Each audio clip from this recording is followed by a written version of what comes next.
දෛසාකලයක් පවත්වනවා. නමෝ තස්ස භගවතු අරහතෝ සම්මා සම්බුද්දස්ස. නමෝ තස්ස භගවතු අරහතෝ සම්මා සම්බුද්දස්ස. නමෝ තස්ස භගවතු අරහතෝ සම්මා සම්බුද්දස්ස. හොඳයි, අපි මේ භාවනා වැඩසටහන අගත්ත මේ විදිහට පියවර කීපයක් අරගෙන ඇවිල්ලා අදත් සුපුරුදු පරිදි මේ ආරම්භ කරන්නේ හැම දිනාටම නිවන් පූර්ණේ කර ගැනීම සඳහා අවශ්‍ය ආර්ය ශ්‍රාංක මාර්ගය කමඨහන් පිරිසුදු කිරීම, ඒ වගේම මේ සඳහා උචිත සුදුසු කර්මස්ථාන අපි හදාරමින් අධ්‍යයනය කරමින් ප්‍රායෝගික පුහුණු වෙමින් ඒ තුළ ප්‍රායෝගික පුහුණුවේදී ගැටලු ප්‍රශ්න තියෙනවා නම් ඒ දේවල් निराකරණය කරගනිමින් අපි මේ යන ගමන. ඉතින් අපි හැමදාම ඉස්සරෝම අපි විනාඩි 20ක් 25ක් වගේ පුංචි භාවනාවක් අපි හැමෝම පුරුදු විදිහට සිද්ධ කරන්නේ. ඒ හේතුව අපි උදෑසන ඒ කටයුතු කරගෙන ලෑස්ති වෙලා මේ ස්ථානෙ එනකොට ටිකක් මනස කලබලකාරී වෙලා තමයි පැමිණෙන්නේ. ඉතින් ඒ නිසා මේ මනස තැම්පත් කරගෙන ඉදිරි දේශනාවන්, භාවනාවන්, කමඨහන් වලට මනස සූදානම් කර ගැනීම සඳහා නීවරණ ධර්මයන් යටපත් කරගෙන සතිය සමාධිය මතු කර ගැනීමේ අරමුණින් අපි මුලින්ම අපි විනාඩි 20ක් 25ක් වගේ තමන් පුරුදු භාවනාවක නිරත වෙනවා. ඉතින් ඒ නිසා මේ තුලින් අපි විශේෂයෙන් බලාපොරොත්තු වෙන්නේ සති සමාධි දෙක මතු කර ගැනීම. එතකොට මේ ඒ සඳහා තමන් පුරුදු කර්මස්ථානයක් අපි මුලින් මතක් කරා. ආනාපාන සතිය වගේ එකක් වුණත් පොඩි කාලයක් අපි මේ වෙලාවේ කරන්න කෙරුවට කමක් නැහැ. ඒට හේතුව තමයි ඒ තුලින් අර විසිරිච්චි ගොඩක් බහුලව විසිරිච්චි ගති තැම්පත් වෙලා අඩු වෙනවා. ඊට පස්සේ හිත තැම්පත් වුණාම සතිය තමන් තුළ මතු වුණාම ඊට පස්සේ තමන් කරන මූල කර්මස්ථානය කිව්වම අපි සමත වශයෙන් හා විපස්සනා වශයෙන් කියලා කොටස් දෙකකින් මේක හම්බෙනවා. එතකොට සමත වශයෙන් අපි කරන එක්කෝ බුදු ගුණ, මෛත්‍රිය, ආනාපාන සතිය වෙන්න පුළුවන්.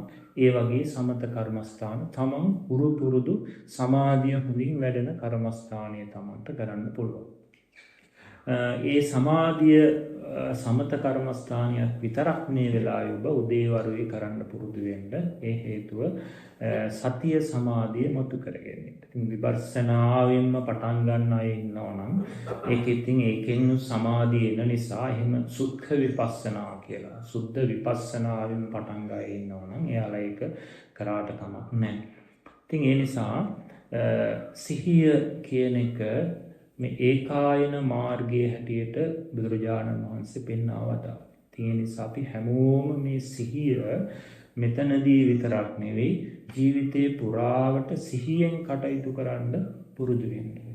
මේ සිහිය මතු කරගෙන දියුණු කරගත්තාම තමන්ට ලැබෙන ලාභේ මේ සිහියෙන් තියෙන ප්‍රයෝජනෙ පිණුතුනි ඒක අපිට කියන්න වචන උපමාන. ඒ තරම් මේ ආරක්ෂාවක්, රැකවරණය, කෙලෙස් කර්ම අකුසලයන්ගෙන්, දුක් දුම්නස් වලින්, ශෝක පරිදේවයන්ගෙන් සියල්ලංගෙන් අපි වළකිනවා. ඒ විතරක් නෙවෙයි පින්වතුනි, සතිමත්ව ඉන්න කෙනාගේ හැම වෙලාවෙම කුසල් සිත් තමයි උපදින්නේ. බුදුරජාණන් වහන්සේ දේශනා කරන මේ සතර සතිපට්ඨානයේ තරම් ඒසා පුණ්‍ය ගංගාව, පුණ්‍ය ජලාශයක්, ඒ පුණ්‍ය මහා ස්කන්ධයක් ඒ තරම් තවත් නැහැ කියලා. ඇයි? හැම වෙලාවෙම මේ සිහිය කුසල් සිතේ පමණයිමයි උපදින්නේ. ඒ නිසා අපි තුල සිහිය නැති හැම වෙලාවෙම මේ සිත අකුසලයේ තියෙන්නේ. අකුසලයේ කියන්නේ ඔබ මේ සත්තු මරන්න, හොරකම් කරන්න, බොරු කියන්න සැලසුම් කරනව නෙවෙයි. මෝහයෙන් යුක්ත සිතත් අකුසල් සිතක්. එතකොට අන්නේ වගේ සිහිය නැති හැම සිතක්ම අකුසල් සිතක්. ඒ නිසා සිහියෙන් ඉන්නවා කියන්නේ ඔබ ජීවිතේ පුරාවට ඒක පුරුදු කරනවා. නාන වෙලාවටත් ඔබේ කුසල් සිත් වැඩෙන්නේ. ආහාර ගන්න වෙලාවට කුසල් සිත් වැඩෙන්නේ. උයන පිහන වෙලාවටත් කුසල් සිත් වැඩෙන්නේ. වත් පිළිවෙත් කරන වෙලාවටත් කුසල් සිත් වැඩෙන්නේ. ඇයි සිහියෙන් ඉන්නවා කියන්නේ ඔබේ සිත කුසලයක් තුළ තියෙන. එතකොට ඒකේ කොයිතරම් ප්‍රයෝජනයක්. සියලු අකුසලයන් යටපත් කරලා දානවා. කුසලයන් මතු කරගන්න පරිසරය හදනවා. ඒ විතරක් නෙවෙයි කෙලෙසයක් දුකක් තරහක් ආවොත් ඉක්මනට ඒක දැකලා ඒක දුරු කරගන්න. එතකොට ඒ වගේ ප්‍රයෝජනයක් මේ තුලින් තියෙන නිසාම තමයි බුදුරජාණන් වහන්සේ ඒකායනෝ අයං භික්ඛවේ මග්ගෝ කියලා කිව්වේ. මහණෙනි මේ එකම මගයි මේ සියලු ශෝක පරිදේව දුක් දුම්නස් නැති කරන්න මාර්ගඵල අධිගමනය ලබන්න උතුම් නිවනින් සැනසෙන්න සියලු දුක් පීඩාවන් සියල්ල දුරු කරගන්න තියෙන ඒ එකම මගයි කියලා බුදුරජාණන් වහන්සේ මේ සතර සතිපට්ඨානය ආරම්භය දේශනා කරේ. ඒ තරම් ප්‍රයෝජනයක් ඒ තුළ තියෙනවා. ඒ නිසා මේ සතියට කියනවා සතිච කවාහම් වික්කවේ සබ්බත්තිකං වදාමි. මේ සතිය සියලු අර්ථය ඔබට ඉෂ්ට කරලා දෙනවා කියලා බුදුරජාණන් වහන්සේ දේශනා. ඉතින් ඒ නිසා මේ සිහියෙන් තොර කිසිදු කුසල ධර්මයක් උපදින්නේ නැහැ. සිහියෙන් තොර කිසිදු විපස්සනාවක්ද නැහැ. ඒ නිසා සතිය ආරම්භණං පරිග්ගහෙත්වා පඤ්ඤාය අනුපස්සති නහි සති විරහිතස්ස අනුපස්සනානම අත්ති කියලා බුදුරජාණන් වහන්සේ දේශනා කරා. සිහියෙන් අරමුණ අල්ලාගෙන නුවණින් ඒ අරමුණේ යථා ස්වභාවය බලන්න. ඒ නිසා සිහිය නැති කෙනාට අනුපස්සනාවක් නම් නැහැ. සිහිය නැති කෙනාට විපස්සනාවක් නම් නැහැ කියලා කියනවා. ඒ නිසා අන්නේ වගේ මේ සිහිය කියන එක සියලු දේ ඉෂ්ට කරලා දෙන ධර්මයක්. ඒ නිසා අපි ඒක මේ මොහොතේ විතරක් නෙවෙයි ජීවිතේ පුරාවට පුරුදු කළ යුතු ධර්මතාවයක්. ඉතින් ඒ නිසා අපි ඒක ඉදිරියටත් වරින් වර මේ සිහිය පිළිබඳව කතා කරනවා. මේ වෙලාවේ අපි ඒ සඳහා ලොකු කාල වේලාවක් ගන්නෙ නැහැ.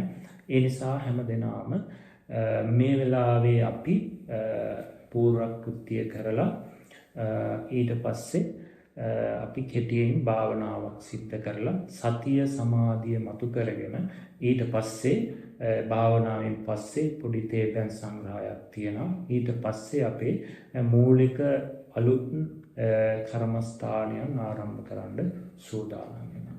ඒ නිසා හැමදෙනාම මේ වෙලාවේදී අපි මේ කටයුතු පිළිවෙලට කරන්න අද ඉඳන් බලාපොරොත්තු වෙනවා.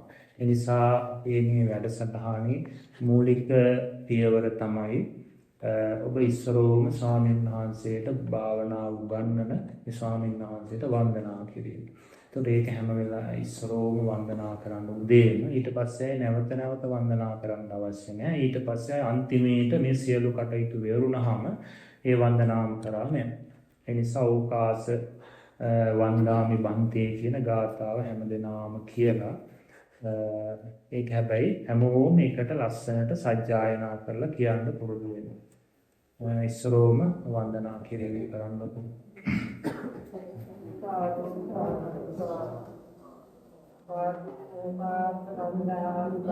සෝපත් වේවා. සාදු සාදු අනුමෝදාමි. සාදු අනුමෝදත.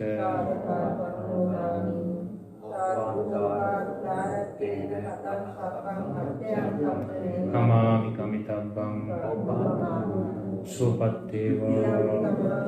නිදුක් නිරෝගී නිර්වාණ සම්පත්තිය සැලසෙයි. දැන් පහසු ආකාරයකට වාඩි වෙන්න ටික වෙලාවක් විනාඩි 20ක් 25ක් එක තැනක භාවනා කිරීමට අදහසින් වාඩි වෙන්න. හොඳයි අපි මේ මුලින් මතක් කරා විනාඩි 5ක් 10ක් විතර හැමෝම ආනාපාන සතිය කරන්න. ඒක මම කියලා දුන්නා කරන විදිය. ඉස්සරෝම අපි මෙතන ආනාපාන සතිය භාවනාවක් වශයෙන් කරන අයත් ඇති නැති අයත් ඇති. ඒ නිසා අර ආනාපාන සතිය කරන්න අපහසු අය අපි සමත කමඨාන වශයෙන් වෙනම කර්මස්ථාන කියලා දීලා තියෙනවා. මෛත්‍රී භාවනාව, බුදු ගුණාව.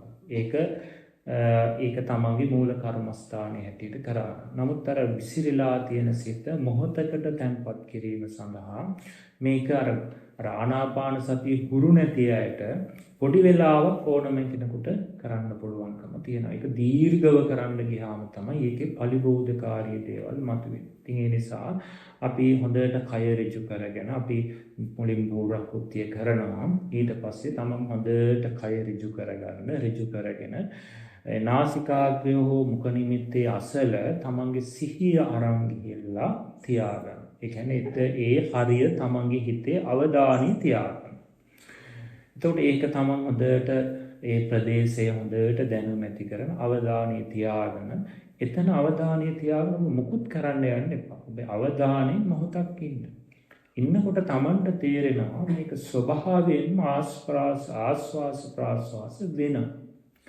අනේ ආස්වාස ප්‍රාස්වාස වෙන එකට ඊට පස්සේ හිත තියන්න. පළවෙනි වතාව අපි අර සති නිමිත්තේ නාසිකාග්‍රේ මුඛ නිමිත්ත මේ ප්‍රදේශයේ අවධානයෙන් ඉන්නවා. එතන ටිකක් වෙලා තමන් හොඳට සතිය තියාගෙන සිහියෙන් බලාගෙන එතන වෙලා ඉන්නකොට තමන්ට තේරෙනවා ආස්වාස වෙනවා ප්‍රාස්වාස වෙනවා. අන්නේ ආස්වාස ප්‍රාස්වාස වෙන එක හොඳට ඒ ආස්වාස ප්‍රාස්වාස වෙන ක්‍රියාවලිය හොඳට ග්‍රහණය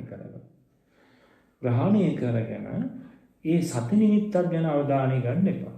ඒකට ඉස්සෙල්ලා තමන්ට ආස්වාස වෙන බව ප්‍රාස්වාස වෙන බව තේරෙනවා. ඒ ඔක්කොම බලන්නේ මේ ප්‍රදේශයේ හිත තියාගෙන. එතකොට ආස්වාස ප්‍රාස්වාස වෙන බව තේරෙනවා. ඒක ග්‍රහණය කරගෙන ආස්වාස වෙනකොට තමන් ආස්වාස කියලා අර හිතන ආස්වාස ප්‍රාස්වාස. එහෙම නැත්නම් ආස්වාස ප්‍රාස්වාස ඒකත් අමාරු නම් මුලින් කිව්වා ආස්වාස වෙනකොට ඒ ආස්වාසය හොඳට අරමුණු කරගෙන එකයි කියලා හිතනවා. ප්‍රාස්වාස වෙනකොට දෙකයි කියලා වචනයෙන් කියන්නේ හිතින් මෙනෙහි කරනවා. ඒ විදිහට 3යි 4යි එහෙම 10 දක්වා ගිහින් ආපහු මුලින් ඉඳන් නැවත යනවා. එහෙම නැත්නම් 9 ඉඳන් 1 දක්වා ආපහු එනවා. ඊට පස්සේ නැවතත් 1 ඉඳන් 10 දක්වා මෙහෙම 10න් එහාට යන්න එපා. 4න් 5න් නතර කරන්නත් එපා. අනේ එතකොට මෙහෙම කරගෙන යනකොට ගණන් සංඛ්‍යාවත් එක්ක ඔබට මේ ආස්වාස ප්‍රාස්වාස හැපෙන තැන දැනෙන්න ගන්න. එතකොට ආස්වාස ප්‍රාස්වාසට හිත යොමු කරගෙන ඉන්න. එතකොට හැපෙන තැන දැනෙන්න ගන්න. එතකොට ඔබට සමහරට තැන් කීපයක් දැනෙන්න ගනී. සමහරට කෙනෙකුට එහෙම වෙන්න පුළුවන්. සමහරට ආස්වාස ප්‍රාස්වාස එක නාස්පුඩුවක දැනෙන්න ගනී. දැන් මේ අපි ඔබ අහලා තියෙන තොරතුරුත් එක්ක ගලපන්න යන්න එපා. ඒ නිසා තමන්ට දැනෙන්නේ එක නාස්පුඩුවකින් නම් ඒ ඇති. එතකොට දෙකෙන්ම දැනෙන්නේ නැහැ. එක තැනක නෙවෙයි කීප තැනක දැනෙනවානේ කියලා මුකුත් විතරක කරන්න යන්නේ නැහැ. තමන්ට ඒ ස්ථාන දෙක තුනක් දැනෙන තැන් වලින් වඩාත් හොඳට දැනෙන්නේ කොතනද කියලා තෝරගන්න. අන්න තෝරගෙන අන්න එතන සිත පිහිටවා ගන්න. ඒක තමයි ඔබේ සති නිමිත්ත. සිත පිහිටවාගත යුතු තැන.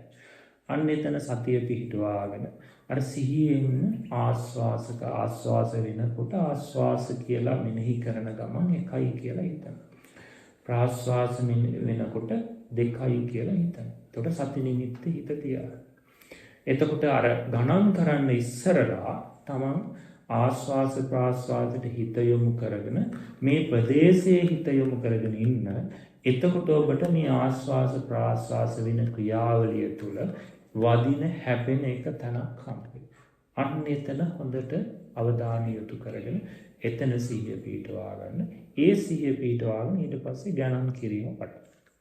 එහෙම කරලා ටිකක් තැම්පත් වෙලා හිත තමන්ට තේරෙනවා හිත දුවන්නේ නැතුව තැම්පත්. හිත දුවනවා නම් තමන් අදිෂ්ඨාන කරගන්න. නෑ මම හිත පිට යන්න දෙන්නේ නෑ. මේ වෙලාවේ මම මේ අරමුණ විතරයි ගන්න. මෙන්න වෙන කිසිවක් මම හිතන්නේ නෑ. මේව අදිෂ්ඨාන කරගන්න. ඒක වීර්යයෙන් හිතට නිග්‍රහ කරලා හරි අර අපි හිතෙන් හොඳ ඒ වගේ ඒ චිත්ත ශක්තියක් ඒ තුලින් ගන්න. හොඳට ඒ තමන්ගේ හිත ගැන අවධානයෙන් මේ අරමුණම විතරයි මම මේ වෙලාවේ සිහි කරන්නේ ගන්නේ අවධානයෙන් ඉන්නේ කියන අන්න අර හිතෙන් මුළු හිතින් සලකාගත්තු අදිෂ්ඨානය තුළ මේක තුළ පවතින්න පුළුවන්. අන්න ඒ විදිහට කරනකොට තමන්ගේ මුලින් හිත එහාට මෙහාට දුවනවා නම් අන්න ඒ ගතිය නැවත නැවත අදිෂ්ඨාන කර කර මේ වෙලාවේ ඇයි මට බැරි මේ අරමුණ විතරක් සිහි කරන්න. ඒ තරම් මගේ හිත කුලක් වෙලා නෑ මම මේක කරනවා කියලා අන්නේ හොඳ අවධානය බලවත් කරගන්න. බලවත් කරගෙන ගොඩාක් මේ කර නිකන් අපි ඇහි බැමි රැලි වැටිලා ඇස් නිකන් තද කරගෙන එහෙම ගන්න යන්නේ. සැහැල්ලුවෙන් තමයි මේක කරන්නේ. මනසින් තමයි අවධානය ගන්නේ, කයින් නෙවෙයි ඒක ගන්න. ඒ නිසා මේක මතක තියාගෙන ඒ අවධානයෙන් ආනාපාන සතිය කරලා අනුන්ගේ හිත තැම්පත් නම් පස්සේ ආනාපාන සතිය සමතේ වශයෙන් දිගට කරන කෙනෙක් නම් ඒක කරන්න. අනිත් කෙනා දැන් සිහියෙන්ම තමන් කරන මෛත්‍රී භාවනාව නම් ඒකට බුදුගුණ භාවනාව නම් ඒකට මාරු වෙනවා. ඒක සිහියෙන්මයි කරන්නේ. ඒ විතරක් නෙවෙයි තමන් මේ කරන අතරේදී යටත් පිරිසෙන් කෙල්ල ගිලින එක පවා අවධානයෙන් තමයි කරන්නේ. නැත්තම් ඔබ ඒ අවස්ථාවේ හිත පිට ගිහිල්ලා වෙන බාහිරට යනවා. අතක් පයක් හදා ගන්නවා නම් ඇඟිලි ටිකක් සකස් කරනවා නම් කොන්ද හෝ කෙලින් කරනවා නම් හැම වෙලාවෙම සතිමත්වම කරන්න ඕනේ. නැත්තම් ඒ අවස්ථාවේ ඔබ හිත පිට පැනලා හිත යනවා. ඇයි මේ හිත බලාගෙන ඉන්නේ බාහිර අරමුණකට ගන්න. ඇයි මේ කාමයට බර වෙච්ච හිත විවිධ අරමුණු වල දුවන්න පුරුදු හිත කොයි වෙලාවෙද ඉඩක් ලැබෙන්නේ කියලා බලන්නේ. අන්නේ නිසා ඒ ඊට ඔබ කිසිම කලක දෙන්න එපා හිතට. ඒ ඊට දුන්නොත් මේ හිත හදන්න බෑ. ඒ නිසා ඔබට මතකයි මහා කුළු හරකේ මහා හස්ති රාජේ කැලේ ඉන්න මෝරපු ලොකු වෙච්චි විශාල වෙච්චි ඒ හස්ති රාජයාගේ තිරිසන් ගති, ඡණ්ඩ ගති, කුළු ගති සියල්ල දමනය කරන්නේ ඒ සතාගේ ආසාවන් අරමුණු වලට ඉඩ නොදී අර ඇත් ගොව්වගේ හස්ති දමකයාගේ අදහසට අනුව මේ සතාව ක්‍රියා කරන හිතවන ඒ විදියට කරන.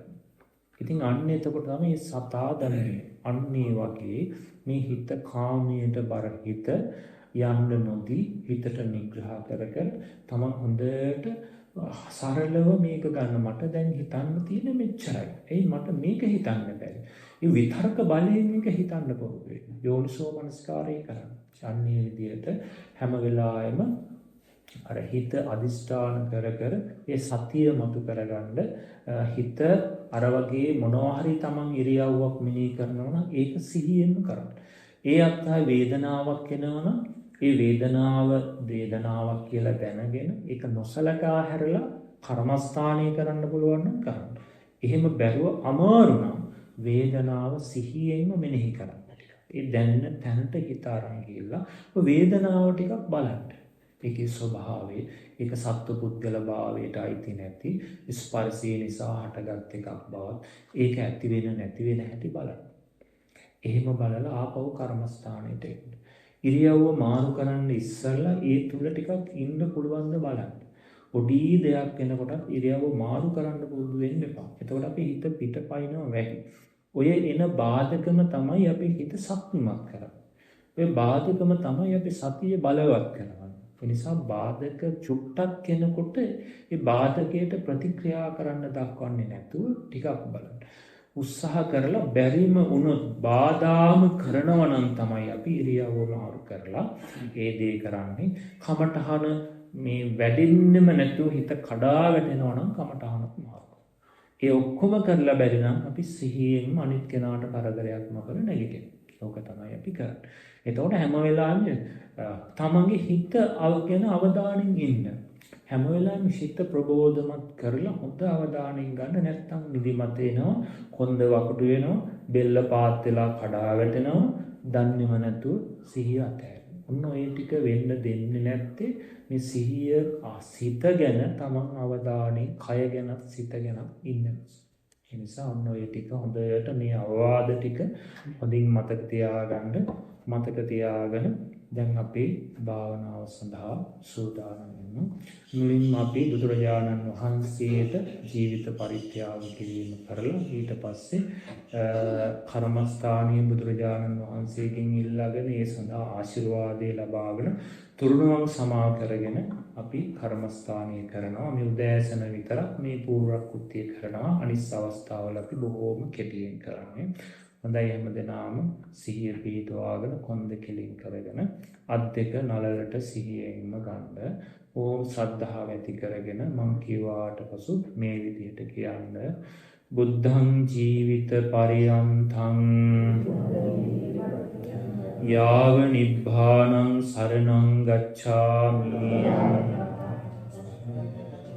ධම්මං ජීවිත පරියන්තං යාව නිබ්බානං සරණං ගච්ඡාමි. සංඝං ජීවිත පරියන්තං යාව නිබ්බානං සරණං ගච්ඡාමි.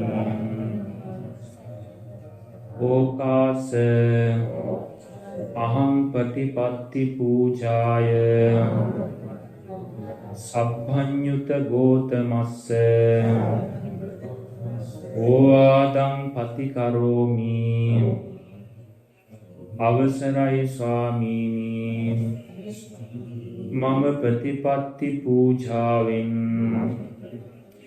පිදීම සඳහා සර්වඥ ගෞතම බුදුරජාණන් වහන්සේගේ අවවාදය අනුව ක්‍රියා කරමි. ඕකාස අහං බන්තේ.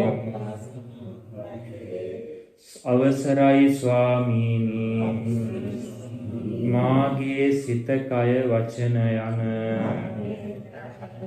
තුන් ద్వාරින් දැන හෝ නොදැන යම් වරදක් ප්‍රමාද දෝෂයක් සිදු වී ඇතනම් මට සමාව ලැබේවා.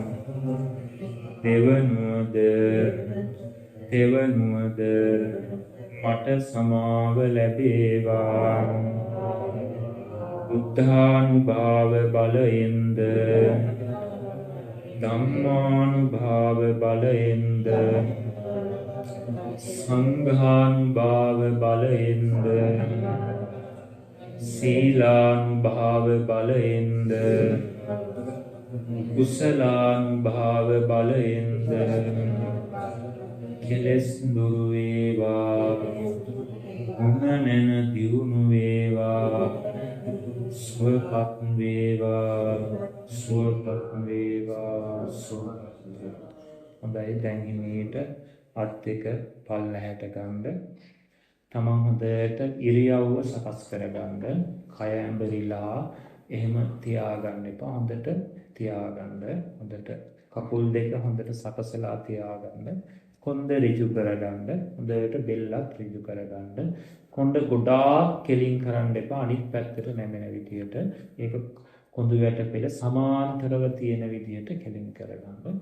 ඒ කය ගැන හැම වෙලාවෙම අවධානයෙන් ඉන්න භාවනාව අවසන් වෙනකම්. ඊට පස්සේ මොහොතක් තමන්ගේ ශරීරයට හිත යොමු කරගෙන සුවපත් වේවා කියලා ටිකක් මෙනෙහි කරන්න. මෙනෙහි කරලා ඒ ටිකක් හිස් මුදුනේ ඉඳන් යටිපතුල දක්වා මෙනෙහි කරන්න. සුවපත් වේවා. ඒ කරන ගමන් තමන්ගේ කය ටිකක් හිතෙන්ම සැහැල්ලු කරන්න බලන්න. අර කයේ තියෙන රළු බර ගති අයින් වෙලා හොඳට කය සැහැල්ලු වෙන ආකාරයට සුවපත් වේවා කියලා කියනවා. තමන්ගේ හිතින් පුළුවන් මේ කය සැහැල්ලු කරන්න. මනස නිදහස් කරගන්න. හොඳට නිදහස් කරගන්න. තමන්ගේ ශරීරයටම අවධානය යොමු කරන්න.